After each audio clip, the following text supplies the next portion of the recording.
የገጠመን ፈተና ከፓርቲዎች አንፃር የልምድ ጉዳይ ነው።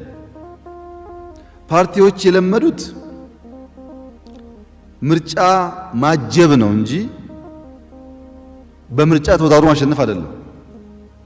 የቲፒኤልኤፍ ምርጫ ሲያጅብ የነበረ ኃይል ሁሉ አሁን ዛሬ ምርጫ ልወዳደርም ቢል የአጃቢነት ሱስ ስላለበት እንጂ የዘንድሮ ምርጫ ከአምናው ምርጫ ስለሚያንስ አይደለም። በምን መመዘኛው የለመደ አመል ከገዳም ያስወጣል እንደሚባለው የልምድ ጉዳይ ሆኖ ነው። በሩጫ ውስጥ የሚያሯሩጡና የሚሮጡ ሰዎች አሉ። አሯራጭ የሚከፈለው ፔስ በዚህ በኩል ጨምርና ውጣ ተብሎ ነው። አሯሩጦ ይወጣል። ማሸነፍ የሱ ግብ አይደለም።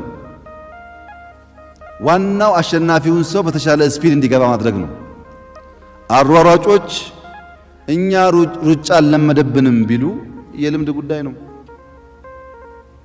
እንጂ ለውድድር አሁን ያለው ጊዜ ከድሮ ስለሚያንስ አይደለም።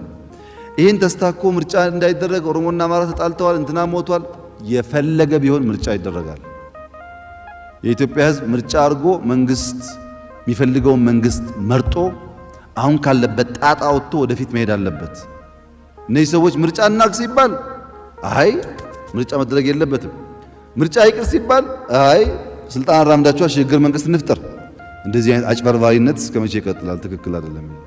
ምርጫ መደረግ አለበት። ህዝቡ የራሱን መንግስት የፈለገውን ይመርጣል። ከተመረጠ በኋላ ያ መንግስት ማስተካከል የሚገባቸውን ጉዳዮች አስተካክሎ አገር ያለማል።